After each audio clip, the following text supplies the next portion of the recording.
Olá pessoal, bom dia, feliz sábado, tudo bem com vocês? Bom, estamos aqui mais uma vez, queremos agradecer você por esse momento que você decidiu estar aqui conosco, tá? Para recapitular a lição da Escola Sabatina, conhecer um pouquinho mais da história bíblica, né? A gente está falando no Êxodo, está falando do povo de Israel, né? E hoje nós estamos na lição de número 12. Vamos falar sobre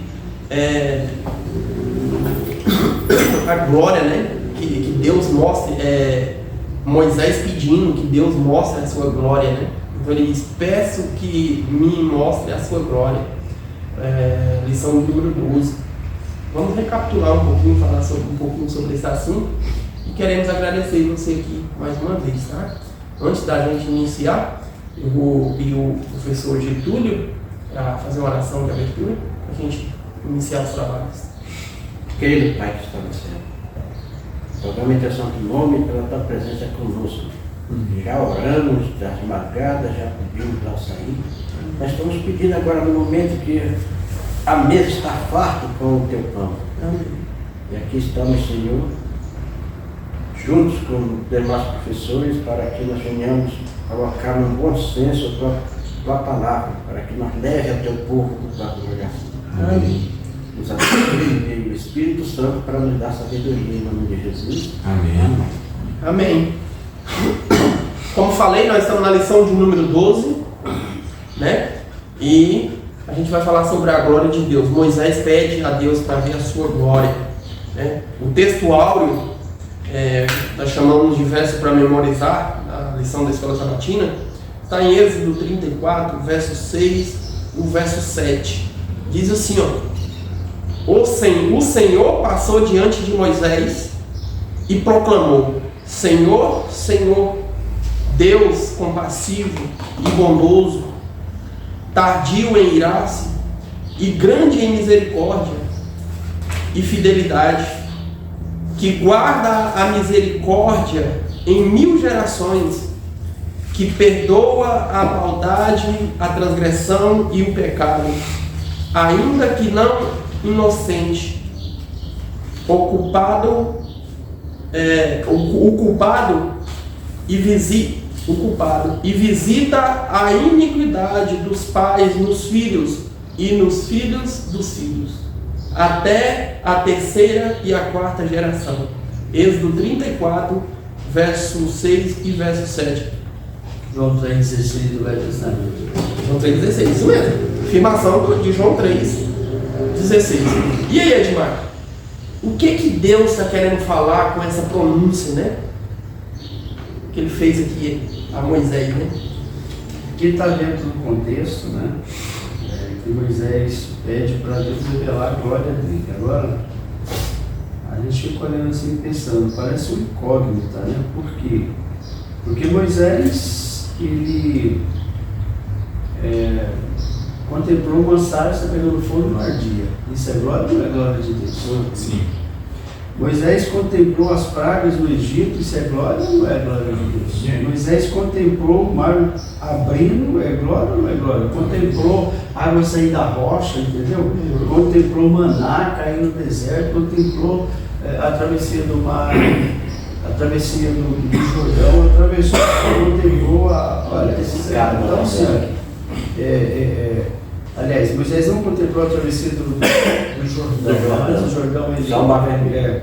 Só o Mar Vermelho. 39 anos só. Você entendeu? Então, veja só. Então, ele, por tudo que passou, será que ele não tinha contemplado a glória de Deus?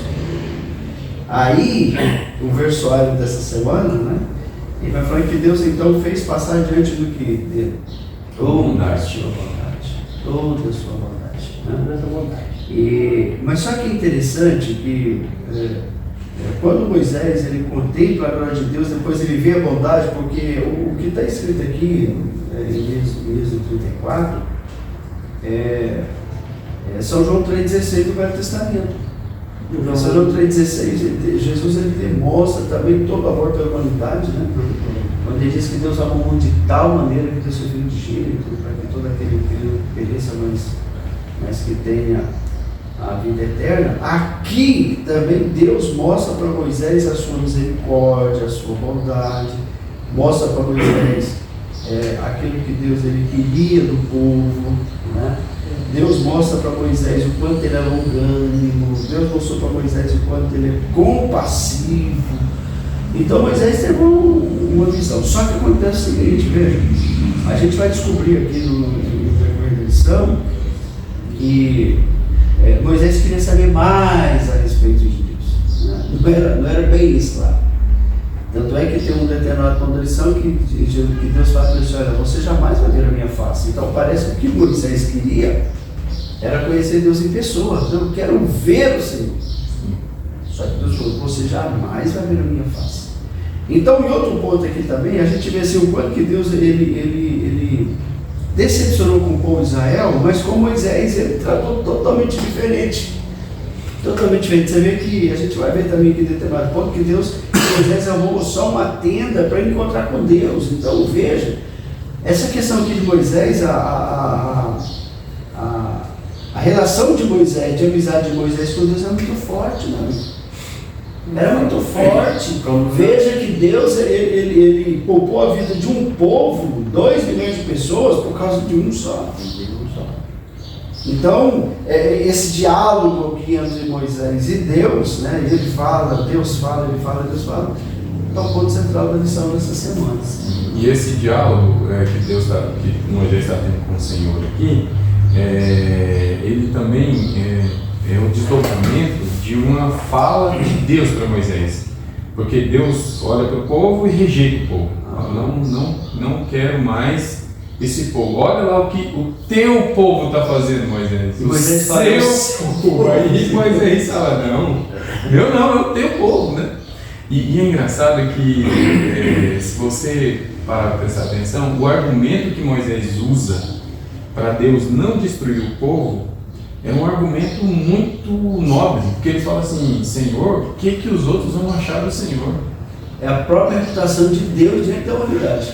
É como se ele conhecesse Deus de uma maneira tão bela e tão íntima e falasse assim: as pessoas não podem enxergar o Senhor diferente, o Senhor é bom demais, o Senhor é magnífico demais. Tanto é que quando Deus decide passar diante dele, aí o texto vem, né, e revelou toda a sua bondade. Ou seja, é como se Moisés tivesse contemplado uma parte da bondade de Deus, e essa parte da bondade de Deus encantasse Moisés.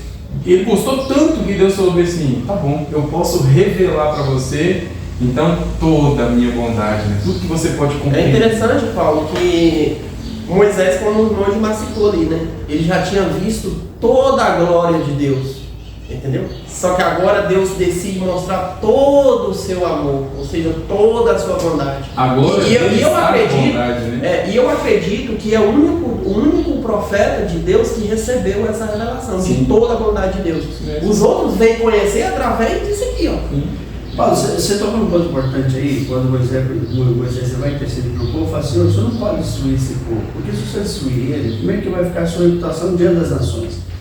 Essa semana eu li um ponto importante, falando na meditação, falando assim que o menino estava andando com o pai dele, aí ele olhou a catedral assim, a catedral passou para a minha igreja.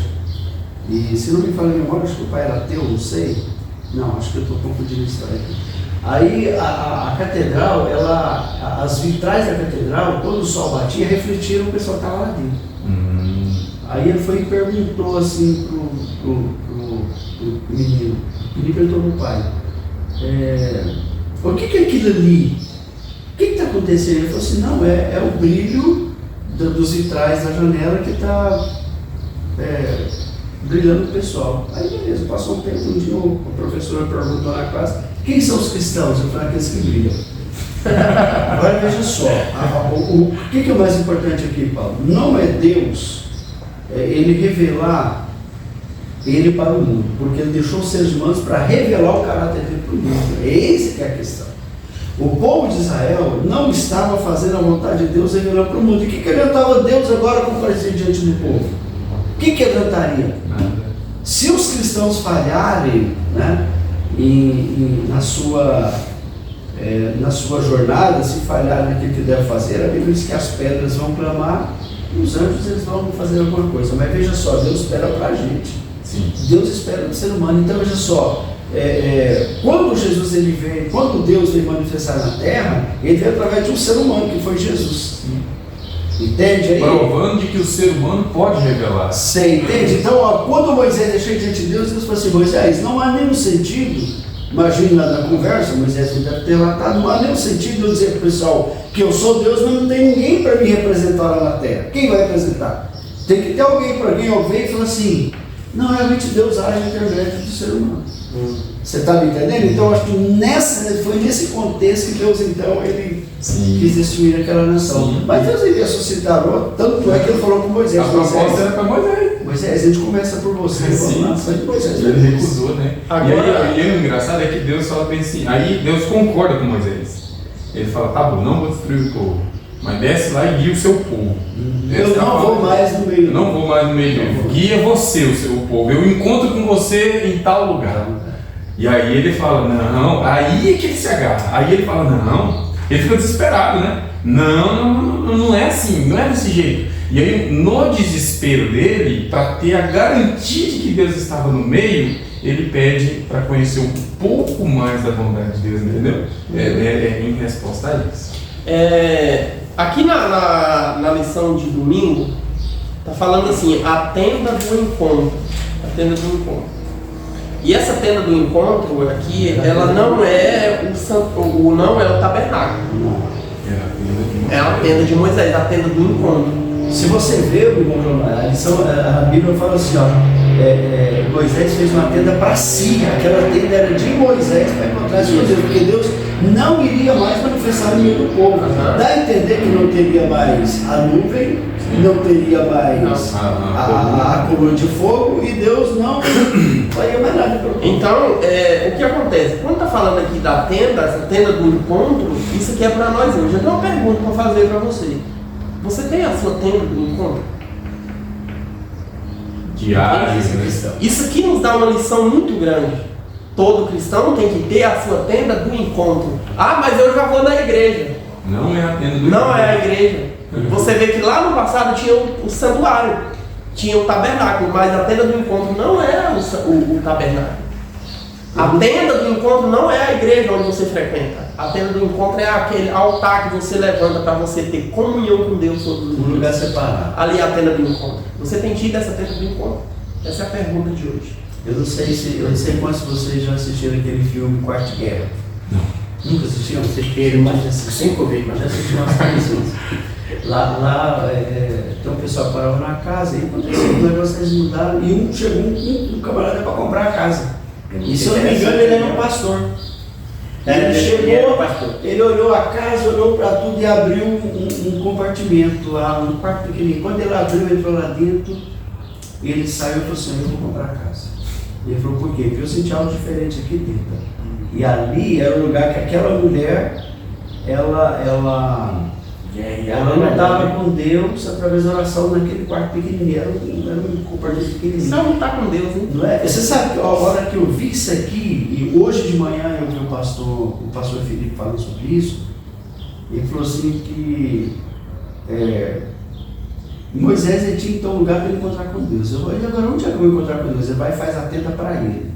E você vê que tudo aquilo que Moisés fazia pelo povo, ele pegava instrução dentro da tenda. Isso. Tudo que acontecia na vida de Moisés, tanto é que ele falou: Senhor, me mostra o caminho. Em uma dessas orações, Sim. ele fala: Senhor, me mostra o caminho. Dentro da tenda, ali era um lugar sozinho dele. Datã e Abirão, quando eles se revoltam e o povo toma lado de Datã e Abirão, Moisés viu que Deus ia destruir a nação inteira. Para onde que ele vai? Tem misericórdia do povo, tem misericórdia. E aí Deus fala: tá bom, pega o incensário e sai aí santificando o povo, né? Olha só. E olha que antes do incensário fosse feito, ia morrer muita gente. Já tinha morrido muita gente. Ele percebeu que a praga ia consumir. Então na tenda do encontro deu livramento para o povo. Olha só, ou seja, a tenda do encontro livra a nossa família, livra a gente. Eu tenho um amigo que ele fez um convite para uma irmã para vir aqui na nossa igreja um dia. E essa irmã disse que não vinha porque se vinha, o pastor descobrisse, o trem ia ficar feio para ela. Então o que tem acontecido no mundo religioso? As pessoas têm um pastor como o seu senhor. As pessoas se colocam como serva daquele pastor. Aquele pastor é como se fosse o seu senhor. Entendeu? E essa questão aqui da minha tenda, isso aqui nos mostra que é diferente. Veja, na época de Moisés, Moisés era o senhor de todo aquele povo. Aquele povo ele era servo de Moisés. Servo de Deus era só Moisés. Moisés era servo de Deus. E por ele ser servo de Deus, ele vai diretamente a Deus. Só que depois que Jesus veio, isso aí o véu rasgou. Ele diz que o véu rasgou. Então eu e você temos a capacidade de ir até Deus. Nós temos a capacidade de nos tornarmos servos de Deus. Veja que Josué ele só se torna servo de Deus depois que Moisés morre. Antes ele era servo de Moisés. Depois que Moisés morre, aí Josué se torna servo de Deus. O texto bíblico ali declara isso. Certo? Então hoje todos nós temos a capacidade de ser servos de Deus. Entendeu? Devemos respeitar o nosso líder religioso? Claro que nós devemos respeitar o nosso líder religioso. Mas nós temos que ser servos de Deus. Então aquele véu ele foi rasgado de cima a baixo, nos dando a capacidade de nos tornar servos de Deus. Basta querer. Entendeu? Então, isso aqui está nos mostrando. Está confirmado nas palavras de Pedro. Né? Ele fala também assim, que Deus tem o povo dele como sacerdócio real. Moisés não era sacerdote, e não falar direto com Deus. E se o povo dele agora é sacerdócio real, então nós temos que fazer o quê? Falar direto com ele, ter a nossa tenda. E tem que ter a nossa tenda do encontro. Você viu que agora não é só o pastor, porque tem gente que pensa que quem tem que ter a mensagem direta com Deus é só você agora missionário é um pastor. Ali. Você agora é um pastor. Você sabia que você é um pastor? Você, todo cristão, ele é um pastor, porque quando ele aceita a graça de Cristo, ele aceita esse evangelho, qual é o papel dele? Levar esse conhecimento bíblico a outras pessoas, pastorear. E é interessante notar, quando a gente, eu acho que o maior exemplo que nós temos quanto a isso, né, a pessoa de Jesus, por exemplo, quando ele esteve na terra, ele mantinha comunhão com Deus. Mantinha 24 horas de comunhão. Só que ele tinha o seu momento a sós com Deus. Sim, Jesus também tinha a tenda do encontro. Ela fala assim que Jesus, por exemplo, ele às vezes deixava os discípulos do barco e ia para o céu e falava, depois eu vou encontrar com vocês. E passava a noite.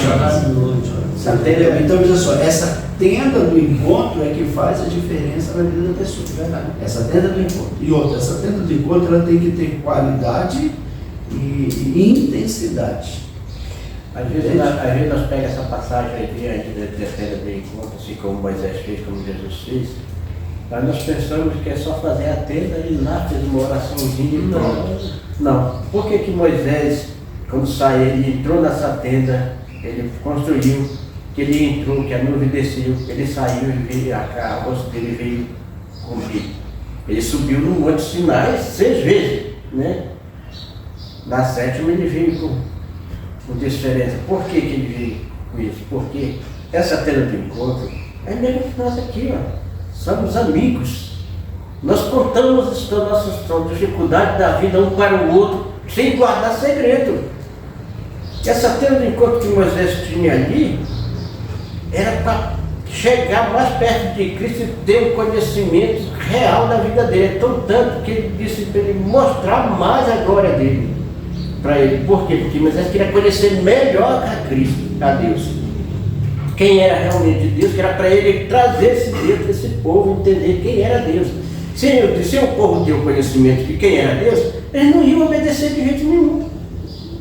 Não iam obedecer. Mas se Moisés tivesse certeza de quem era Deus, ele levava para esse povo e o povo ia obedecer. Então, tendo conhecimento é para nós chegar, ser amigo de Deus, chegar e começar a contar as necessidades do que passamos, do que queremos, do que sofremos, para Deus nos sustentar ali. Ó, a gente encontra Moisés tendo uma tenda do encontro fixa. A gente encontra Jó tendo uma tenda do encontro.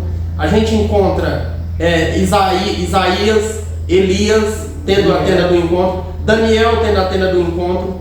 Né? Abraão tendo uma tenda do encontro, só que a tenda do encontro de Abraão era móvel, porque ele não morava fixamente. Entendeu? Então todo lugar onde ele chegava. ele fazia a tenda do encontro dele. Abel. A gente vê esses homens tendo a tenda do encontro e esses homens são servos de Deus, entende? Então a gente vê que a necessidade, isso é um ensino ao longo da vida para que todo aquele servo de Deus ele tenha a tenda do encontro também. Todos nós necessitamos dessa tenda do encontro. Ah não, mas o pastor lá está orando pelas suas ovelhas. Os irmãos, os líderes da igreja estão orando pela sua igreja, então eu vou ficar à vontade. Não é dessa forma. Essa tenda do encontro você pode estabelecer tipo o seu horário, normalmente essas são as coisas. Sim, porque você para de Não tem que ver com o local, tem que ver com o sagrado. É sagrado. Sabe porque a tenda do encontro de Jesus foi no Getsemane, foi no Jardim das Oliveiras, foi. Deixa eu me lembrar o quando ele estava na casa de vários lugares de Lázaro. Na casa de Lázaro, ele tem um relato que ele fala que na casa de Zaqueu. Na casa de Pedro, ele dormiu na casa de Pedro. E aí no outro dia diz que ele acordou cedinho. E foi a tenda do encontro. A gente não sabia em que lugar ele foi orar. Ali era a tenda do encontro, porque a tenda do encontro não tem que ver com um local específico. Não. Tem que ver com um momento sagrado. Aquele momento é sagrado entre eu e o meu Deus. E o que acontece é o seguinte, o que mantém a vida espiritual firme são esses encontros, porque na igreja, se você for viver da igreja para você manter sua fé, você não vai se manter.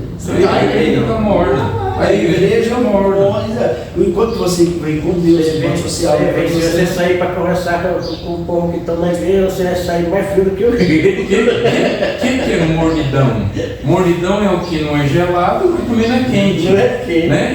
E se ele é morno, é porque ele tem contato com o quente, com o fogo. Né? Ele tem um pouquinho de contato com o fogo. Só que o que acontece? O pouquinho de contato que ele tem com o fogo, ele depois para. Aí depois é quem só vem na igreja.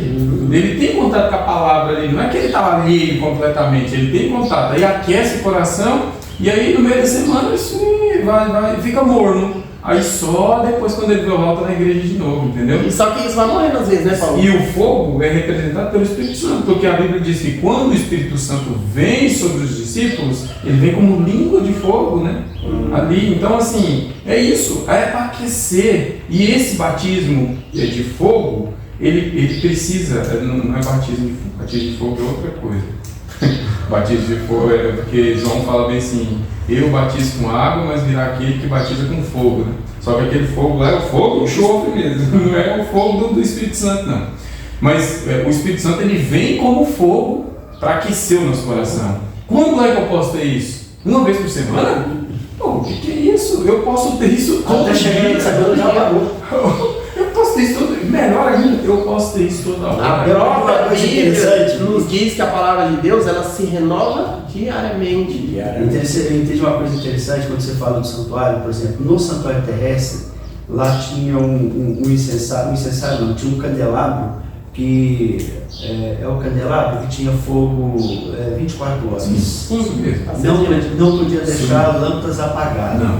Aquilo ali era a presença do Espírito Santo. Agora vamos ligar isso aí com o capítulo 24 do livro de Mateus, onde você está subindo para o céu. Ele fala, eis que estou convosco todos os dias até a consumação do século. Só que Jesus vai estar com aqueles que o procuram. Sim. Estou convosco, se você me procurar.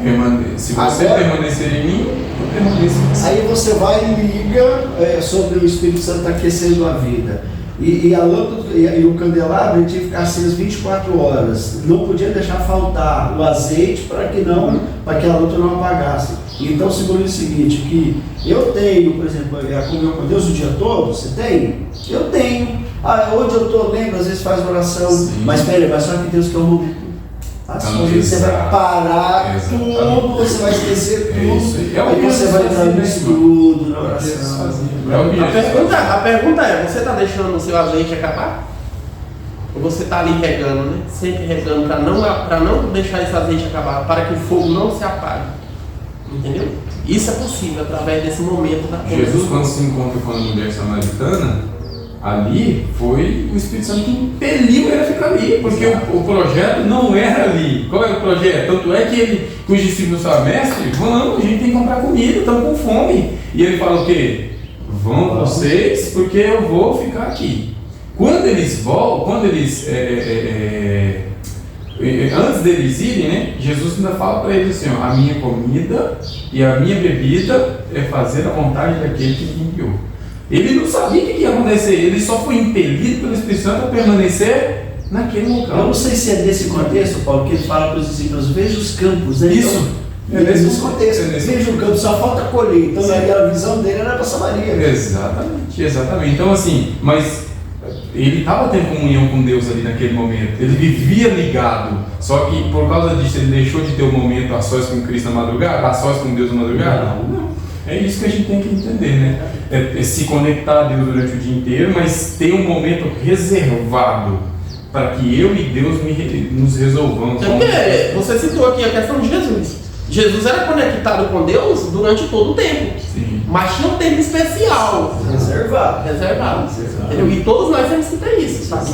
Todos nós temos que ter isso. Irmão White diz então você é uma pessoa assim, eu não oro e tal, vai falar, ó, você mas tá... eu lembro de Deus. Tá errado. Mas eu esqueço de Deus durante o dia, não. Porque eu tenho que ser sincero. Eu não estudo a medição, não estudo nada, mas eu não esqueço de Deus, não sei. Eu não estudo a Bíblia assim, não, mas eu temo a Deus, meu irmão. Eu tenho que ser sincero em te falar aqui. A gente tá fazendo um estudo aqui, uma recapitulação, e a gente tá estudando sobre a verdade. Então eu tenho que ser sincero pra você. Se você é um crente que você não procura orar, se você não procura ler e estudar a Bíblia, se você não procura essas comunhões que a gente tá falando, se você ainda não fez a sua tenda do encontro, tá na hora de você fazer. E outro ponto importante, tem um ditado popular que diz que nós só somos transformados naquilo que a gente contém. Exatamente. Daí você quer ser transformado de que maneira? Porque não tem, eu vou falar uma coisa pra você de novo, não existe cristão sem a tenda do encontro. Não existe. Nós vimos aqui, Moisés saiu guiando esse povo até ali, no momento que sentou a tenda do encontro. Ele trouxe esse povo sem estar com Deus? Ele não trouxe. Não, foi Deus, na verdade. Deus que tirou o povo e ele veio acompanhando. Mas ele teve que ter a tenda do encontro para ele ter a intimidade e a amizade. A história de Moisés com Deus ali diz que Moisés realmente ele foi transformado mesmo no momento que ele entrou na terra e saiu com um brilho no rosto. Sim. Foi ali que ele foi. É a prova que então é a prova que o senhor está falando. Como o irmão que eu estava falando, não. Né? Não tenho a Bíblia, mas não leio, mas eu creio em Deus, que você falou, o irmão de Marta falou também. Eu creio em Deus sim, mas não leio a Bíblia. Não existe isso. Nós vimos aqui o maior profeta de Deus da Bíblia, né? Que foi Moisés. Andava, tirou o povo, mas ele só teve realmente um encontro verdadeiro quando ele entrou na tenda, ele conversou com Deus, viu a amizade, pediu para ele mostrar a glória dele, que é a sua bondade, o seu amor pelo povo, né? E quando ele saiu de lá, ele disse, agora sim, estou preparado, saiu de lá. Nem ele sabia que o rosto dele estava brilhando, só viu o povo correndo. E a prova de que ele foi transformado, ele era um cara extremamente sanguíneo, agitado, nervoso, né? Matou o egípcio lá, assim, sim, numa loucura, num ato louco, depois teve que fugir. O tratamento dele foi só que depois de 40 anos no deserto, depois de guiar o povo na travessia do Mar Vermelho, Miriam reclama. Ela fala mal de Moisés pelas costas. Uhum. E Deus toma as dores dele. Deus toma as dores dele. Ele não precisa nem falar nada. É Deus que vai lá e fala assim: ei Moisés, fala pra Miriam que é como se o pai dela tivesse cuspido na cara dela. Ela tá imunda. Ela está imunda uma semana porque ela falou mal de você. E aí o texto fala assim, ó, porque Moisés era considerado o homem mais manso da face da terra. Peraí, quem é o mais manso de todos? É Deus. Então, por contemplar a Deus, ele quis ser igual a Deus. Né? Olha que, por exemplo, aos primeiros 40 anos de Moisés, ele viveu aonde? No Egito. Na corte egípcia. Você sabia que Moisés ele foi treinado para ser um faraó. E faraó era um camarada perito em guerra, um camarada que sabia nadar, um camarada que sabia matar, um camarada que sabia fazer tudo em guerra. Então Moisés era assim, tipo assim, olha, tem um problema, a gente resolve na espada, né, cara? Então hoje a gente resolve matando. Deus falou assim, Moisés tem que transformar esse camarada, 40 anos para transformar. Eu vou usar algumas coisas que ele aprendeu, Deus usou, por exemplo, a capacidade de escrever. Mas ele escreveu muito bem. Né? Então Deus usou aquela capacidade de escrever, mas tem um monte de coisa que Deus teve que tirar. E exatamente, Paulo, nesse período aí, irmão, que você está citando, foi o período que Deus usou Moisés para escrever Gênesis e Jó. Exatamente. Lá no deserto. No primeiro livro, né? E aqui já fica lá. E aqui agora a gente vai partir na parte segunda-feira, a gente vai falar sobre crescimento. Isso aqui também é um grande ensino pra gente. Ó. O que nós temos que aprender aqui, sabe? Ah não, eu prego muito. Vixe, mas eu oro demais. Entendeu? Ah, eu conheço muito. Olha, isso aqui, isso é um distúrbio. Sim. Entendeu? Porque a gente vê que no crescimento, quanto mais você aprende, menos você fica. Entendeu? E você adquire a necessidade de conhecer mais de Deus. Foi o que aconteceu com Moisés. A gente vai falar sobre isso aqui agora. Você sabe que o conhecimento cognitivo da palavra de Deus é bom. Vai te enriquecer, você vai ficar... Largamente.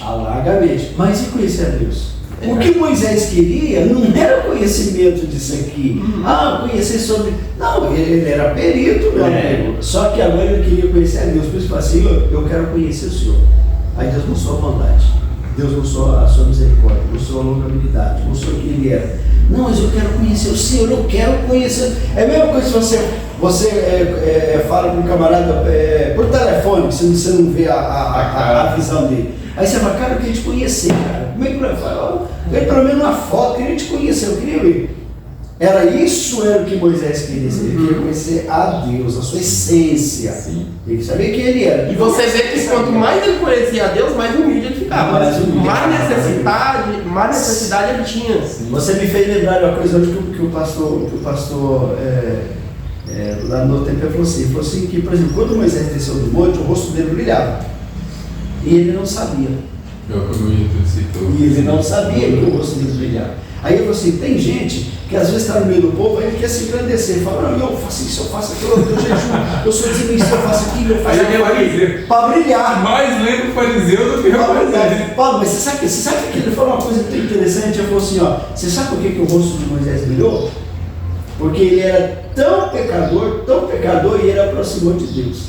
Quer dizer que para você brilhar, você tem que se sentir pecador e aproximar de Deus. Aí você vai brilhar. Não é dizer quem você é. Eu tenho uma coisa comigo que eu não sei se é pecado ou não. Mas eu não gosto de orar para ninguém estar vendo. Eu não gosto. Até mesmo a minha esposa em casa, ela veio. Tu não ora? Eu não vejo tu orando. Porque a madrugada, quando eu acordo, levanto 5 ou 4 horas, levanto. Aí eu vou lá no banheiro e venho, faço minha oração, só eu, deito tranquilo. Aí se você, irmão, ore por mim, aí eu vou, faço minha oração. Ninguém vê eu orando, eu não oro de voz alta também. Até para ler, não lembro de voz alta também. Aliás, que orava de voz alta e mostrava que estava orando. Deus não gosto. E lembrando, gente, se é uma coisa, mas eu não gosto. E lembrando que isso que o irmão está falando aqui, não está falando dessa oração que faz na igreja, está falando da oração pessoal. É aquela que Jesus falou assim, quando você quiser orar, entre no teu quarto, fecha a porta. É a oração pessoal, entendeu? Exato. É essa Cada um tem seu lugar. É a mesma antena do ponto que a gente está falando aqui. É interessante quando você fala sobre isso, porque alguém pode falar assim, quer dizer que para mim orar a Deus eu tenho que entrar no quarto e fechar a porta. Isso daí eu acho que é uma figura de linguagem. É um lugar secreto, tranquilo, que você vai estar só. Eu já escutei gente falar assim. Deus fechou a porta lá debaixo da figueira. Por causa desse texto bíblico aqui. Da azeitona. Oliveira, Jesus fechou a porta? Por causa desse texto bíblico, eu já vi gente falar, uai, peraí, então os pastores estão fazendo errado. Né? Que eles oram na igreja, o negócio de orar na igreja, então tá errado. Tem que entrar no quarto e fechar a porta. Já vi gente falando isso. Os nossos amigos Deus e Amor, eles têm isso, né? Então aqui o ensinamento de entrar no seu quarto e fechar a porta, ou ir para um lugar reservado e ir lá em silêncio, né? Às vezes tá falando da oração pessoal, a minha com Deus, não da minha para o Paulo. Entendeu? Eu até posso lá na minha oração pessoal pedir sobre o Paulo, né? Mas assim, tá falando dessa oração pessoal, dessa tenda do encontro. Cada um tem seu lugar. Às vezes você fecha a porta também da ligação com qualquer coisa que está tirando a ligação, você fecha a porta. Como é assim, ó, eu vou fazer a minha tenda do encontro ali no meio da rua, vamos supor. Né? Aí ali no meio da rua, eu tô ali com Deus ali, aí eu começo a orar em alta voz, entendeu? A minha tenda do encontro, a minha oração pessoal em alta voz. As pessoas não precisam saber disso. Você quer ver se fosse levando isso aí no pé da letra? Então o Jonas estaria enrolado. Fecha a porta para ele entrar. Dentro do peito Deus ali. ouviu ele lá. Ali era o quarto secreto, ali era o quarto secreto, ali era o lugar dele. Aí leva para o outro lado de outra denominação e diz, não, mas a boca do peixe abriu a boca aqui. Então aqui essa de conhecer a Deus, né, para que eu te conheça. É o pedido que Moisés faz para Deus, né? Eu quero ver o Senhor para que eu te conheça, né? Para que eu saiba quem eu sou. É como se ele tivesse tido aperitivos. Todos aqueles encontros que ele teve com Deus fossem aperitivos. Ele queria mais, né? Ele queria algo um pouco mais íntimo, ele queria algo mais, né? E Deus se fez conhecer por ele. Aqui nós estamos falando de Êxodo 33, 13, viu? Revela-te os teus caminhos, revela-me os teus caminhos. Sim. Então, É diferente, Paulo, é diferente você conhecer a Deus e ter informações sobre Ele. Por exemplo, a Bíblia leva você a conhecer a Deus, ela te dá informação sobre Ele. mas sem o Espírito Santo, Não adianta. Então, olha só, se você estudar a Bíblia sem a conexão com o Espírito Santo e depois procurar conhecer a Deus, eu acredito que isso aí vai te inchar de tal forma que uma hora vai fazer mal. é assim, Edmar, a Bíblia, ela vai proporcionar para o leitor dela uma experiência tão vasta, porque ele está com outras culturas, ele está com outra sociedade, então você tem que fazer um exercício mental tão grande que não tem como a mente não crescer. A mente cresce. Só que o eu que mora dentro da gente, o egoísmo que está dentro da gente é tão terrível Grande que ele se aposta desse crescimento para ele e ele se orgulha disso. Então, se estudar a Bíblia sem a unção do Espírito Santo, você vai se orgulhar mesmo, não tem jeito. E o mais, e pior, você começa a mandar nas pessoas. Porque a pessoa que estuda a Bíblia assiduamente, ele adquire uma cultura intelectual tão superior que é fácil ele mandar nos outros. E é só olhar para os pastores aí, meu amigo. Você vem falar que esses pastores não conhecem a Bíblia? Conhecem muito bem. E ele se apropria do conhecimento bíblico para dar ordens, para fazer o cara trazer o que tem, o que não tem. É verdade. Você vê, às vezes, você pega aí o pastor Rodrigo, o doutor Rodrigo, discutindo, eu já vi discutindo com um camarada bem forte, eu sei o nome dele agora, Mical. Sim, César, isso. Aquele camarada, mas sabe muito demais, o conhecimento dele é lá. Mas quando você passa, por exemplo, da discernimento espiritual, porque a Bíblia, sem o discernimento do Espírito Santo, meu amigo, ela faz o eu engrandecer. Ela acaba contigo. Ela faz o eu. Aí quando precisa tirar aquele véu, Ele não tira. Aí ele usa aquilo ali e fala, pá. Aí você vê a diferença. Por exemplo, esses dias eu estava vendo uma discussão deles lá, e ele usou um texto da Bíblia e falou assim, pá. Aí o pastor, o doutor Rodrigo, calma, tranquilo, usou 5, 6 textos. Ele falou assim, olha aí, mas não, peraí, você teve que fazer uma volta para ensinar um versículo, para que isso? Então veja, um pouco aqui, um pouco ali, isso, o doutor Rodrigo, ele entende como é que isso da Bíblia, é com discernimento espiritual, um pouco aqui, um pouco ali, regra sobre regra, e eles não, o conhecimento deles é um conhecimento assim, como é que se diz? É um conhecimento fechado. É um conhecimento da destruição. Ele pega aqui o texto e coloca o seu sentido. Você sabe por quê? Vai escravizar os outros. Né? Porque o conhecimento que eles têm da Bíblia vai contra eles mesmos para que o Espírito Santo possa agir, a mente abre e eles entendam. Essa semana mesmo eu vi ele citou um texto lá. Não, mas Jesus cumpriu, abre aí, mandou o cara abrir, né? Abre aí, Mateus 5,17, viu lá? Porque Jesus cumpriu, falou, tá vendo? Jesus cumpriu, né? Jesus cumpriu, eu falo, mas ele esqueceu de ler o 18? Porque o 18 pode passar o céu e a terra? Nem o dia passa. Mas ele não leu o 19? Que fala que quem ensinar alguma coisa menor do que esse mandamento é ativo. Ele leu só ele cumpriu, tá vendo? Ele cumpriu. Se ele tivesse lido o 18, já quebrava a teoria dele. Já quebrava. Aqui na lição, ela deixou uma pergunta interessante, na lição de segunda-feira, onde ele diz, para que eu te conheça. Não é interessante essa coisa? Você sabe que essa pergunta tem que ser feita pelo cristão todo dia, para ter Sim. Porque se o conhecimento de Deus parar, a vida para. Sim, é ficar. Sim. Quando Moisés saiu do lado do Egito, ele não conhecia Deus? Quando ele foi buscar Sipor, Ele não conhecia Deus? Né? Tem um... Mas de outro conhecimento, né? Aí quando ele vem de lá, traz o povo até ali, agora ele clama a Deus para que ele conheça a Deus.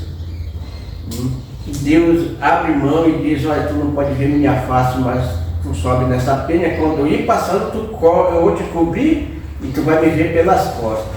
Aí tem duas perguntas aqui nessa história, né, que o povo pode até querer procurar na classe. Uai, mas a Bíblia não cita que homem nenhum nunca viu Deus? Essa é uma das perguntas. E a outra é, mas Moisés não andava com Deus, ele não conhecia Deus? Moisés, nós temos que citar uma coisa. Moisés, ele foi instruído aonde? No Egito. Lá ele aprendeu muita coisa, como acabamos de falar. Ele aprendeu para Faraó, quando aprende para Faraó, chega num momento já preparado, já não tem mais o que saber aqui na terra.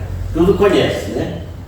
Então ele tinha muito conhecimento. Faraó era tido como Deus. Tido como Deus. Então tinha muito conhecimento. Mas tem uma coisa, que lá no Egito os deuses deles estavam aqui na presença. Visível, né? Visível. E Moisés estava trabalhando com Deus e ainda não tinha visto Deus. E agora ele pegou aquele folclore de lá e disse, agora eu quero te conhecer, eu quero te ver. Para ver que você existe, para me trazer para o povo que verdadeiramente Deus existe, para eles poderem te seguir. Entendeu? Sim. E o clarão Deus viu face a face, não foi que nem nós estamos vendo aqui, que nem nós vimos a história de Cristo e Cristo veio ao mundo. Como ele apresentou lá na sarça? Aí ele disse, Moisés estava face a face com Deus, mas era no fogo, não era Deus pessoalmente. Ele ouvia a voz. Ele via as vozes.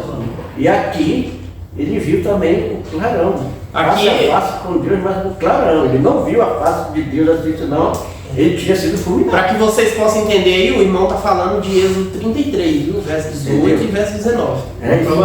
Como o nosso tempo já está bem adiantado, faltam só 6 minutos, vamos aqui à parte de quarta e quinta finalizando, porque a parte de quarta-feira, ela é assim, fechar com a chave de ouro da lição da semana. Porque a pergunta que Moisés fez, Senhor, rogo-te que te mostres a tua glória. Eu quero que o Senhor mostre a tua glória. Quando foi que Deus mostrou a glória dele por completo? João capítulo 1, versículo 4, já leu? Já leu lá? Ela fala assim que o verbo se fez carne e habitou entre nós, e nós vimos o quê? A glória de Deus. Viu aí? Então, olha toda a glória. Aquilo que Moisés pequena que Moisés pediu para Deus foi: rogo que te mostres a tua glória. Mas Elisma, por quê? Porque o texto fala assim: Deus mostrou a sua glória para Moisés, Deus fez passar diante dele toda a sua glória. Então a glória de Deus tem que ver com a bondade de Deus. Exato, a bondade, longabilidade, entendeu? Isso tudo isso. E isso tudo estava na carne de Cristo, encarnado de verdade. Então, quando Jesus ele veio a essa terra, ele veio o quê? Revelar o próprio Deus. Uma pena que Moisés viu, né? Ele não estava aqui na terra para poder contemplar isso. Eu fico imaginando a seguração, sim, ele estava. Quando você fala isso, eu fico imaginando, será que Isaías ele viu quando Moisés falou isso? Senhor, mostra a tua glória, né? Porque Isaías ele vai falar que a virgem ia engravidar, né? Ia ter um filho e lhe chamaria Emanuel, Deus conosco, né? Às vezes, o Espírito Santo revela, nem o profeta mesmo que ele só escreve, talvez nem ele consiga sintetizar. Eu vou passar o Rafael perguntando sobre isso. Ele falou assim: você entende a Bíblia? Você entende alguma coisa? Às vezes você lê o livro de Daniel, não entende, fica tranquilo, meu irmão. Daniel ficou até doente por não entender a Bíblia. Não, e ele morreu sem entender algumas coisas. Muita coisa a gente não entende mesmo. Ele falou: Daniel, agora você vai selar o livro, porque isso não é do seu tempo. Não é? Por isso que nós somos mais privilegiados do que todos eles. Exato. Porque a gente pega tudo e junta e fala. Você pega o passado, o contemporâneo e o presente falando. E eu fico imaginando que se revelou através do Apocalipse. Eu fico imaginando Daniel, depois quando Daniel saber de tudo isso, ele fala: nossa, então aquilo que o Senhor me falou lá era isso aqui, olha que coisa, né? Vocês tiveram o privilégio de... Sim. E eu acredito que quando Moisés e Elias, né, lá no Monte da Transfiguração, ele falou, agora eu estou vendo a glória de Deus por completo, né? Porque eu já estava agora contemplando a glória de Deus no céu, mas na terra, ele falou, agora eu estou vendo a glória de Deus por completo. Através de quem? Através de Cristo Jesus. E ele foi o próprio Deus aqui na terra. E aqui, Edmar, também, o autor da lição, na quinta-feira, ele vai falar sobre o rosto resplandecente de Moisés, né? Quer dizer que quando você fica perto de Deus, você é contaminado, não tem jeito. É assim, todo mundo que fica perto de alguém com uma personalidade mais forte que a dele, ele acaba assimilando por completo. Eu trabalho na escola, eu vejo muito isso acontecendo. Às vezes tem algum aluno, e lá tem um caso de uma aluna que repetiu de ano, acho que umas 2 vezes, e ela ficou mais velha na mesma série. Ela é mais velha na mesma série. E aí as meninas que se relacionam com ela são mais novas que ela. E ela tem uma personalidade muito mais à frente, né, do que as das meninas. O que eu vejo acontecendo? Ela colocando a personalidade delas, as meninas se tornando igual a ela. Por quê? Porque uma personalidade mais forte contamina a personalidade mais fraca. Peraí, quando a gente se aproxima de Deus, quem é o mais fraco da história? Quem vai influenciar quem no final das contas? É Deus que vai influenciar. É por isso que Moisés, estando na presença de Deus, ele volta com o rosto resplandecente. Deixa eu te falar, isso não aconteceu com Cristo Jesus? Ele ficou um tempo com seus discípulos. Quando Pedro foi negar, ele deu trabalho, rapaz, para o pessoal acreditar. Não deu trabalho lá? Até a voz dele, a maneira que ele falava. Pedro, você é um deles. Olha, meu amigo, você fala igual, você se veste igual, você se parece com eles, né? Então, não tem como você negar Cristo. E ele não, eles só acreditaram nele quando ele praguejou, né? Xingou Jesus. Aí eles olharam, deixa esse louco aí. E outra passagem está no livro de Atos que fala que eles olharam e falaram, cara, esse povo aí é cristão, e aí chamaram de cristão, porque é seguidor de Cristo natural, e dá para ver que é, né? Outra passagem é quando, lá em Atos também, quando os sacerdotes veem que os apóstolos estão pregando, eles ficam embasbacados assim, falam, cara, eles estão igual a Jesus. A gente matou Jesus, mas olha o tanto de Jesus que se levantou aí, né? Porque ficou perto, entendeu? Então, quando eu não me relaciono com Jesus, eu vou ficar alheio à minha própria personalidade. E o diabo vai se aproveitar disso, porque ele é mais poderoso que eu. O que a mulher falou para Pedro, né, na beira da fogueira, né? Sim. É idêntico, né? Igual, Sim. E assim, mais forte do que nós é o diabo. O diabo é mais poderoso que nós. E ele vai se aproveitar dos traços ruins do nosso caráter e vai nos influenciar para o lado errado. Agora, quando eu convivo com Cristo Jesus, ele vai me modelando, ele vai me transformando. A personalidade dele vai se sobressaindo à minha. E aí vai chegar um ponto em que eu vou falar igual o apóstolo Paulo. Não sou eu quem mais vivo, é Cristo quem vive em mim. Os caras já chegaram no ritmo desse, mas pode dizer que já estamos antes. Já. Bom, meus queridos, vocês viram aí como é interessante a gente estudar a Bíblia, a gente fazer a nossa tenda do encontro, que isso possa servir para mudar a minha vida, a nossa vida, a vida de vocês também. Se você não tem ainda a sua tenda do encontro, comece a criar, adquirir essa tenda do encontro, porque é necessidade do cristão. Entendeu? Necessidade do cristão. Bom, eu quero convidar vocês para estar conosco no nosso próximo sábado, tá bom? Para que a gente possa recapitular junto mais uma lição da Escola Sabatina no próximo sábado, tá bom? Vou pedir o Paulo para terminar com a oração. Oremos. Pai bondoso, hoje nós aprendemos verdades preciosas aqui da Tua Palavra. E a gente consegue enxergar a Bíblia como um todo. Isso aqui não é só Êxodo, isso aqui é a Bíblia inteira, inclusive o Novo Testamento. Nós aprendemos que o exemplo maior se cumpre em Cristo Jesus. Então, louvado seja o Teu nome, porque pela perspectiva de Jesus nós conseguimos entender o que aconteceu ali no deserto. Nós queremos receber do Espírito Santo unção especial, capacidade para ensinar isso para os nossos alunos. Pedimos isso em nome de Jesus. Amém. Amém.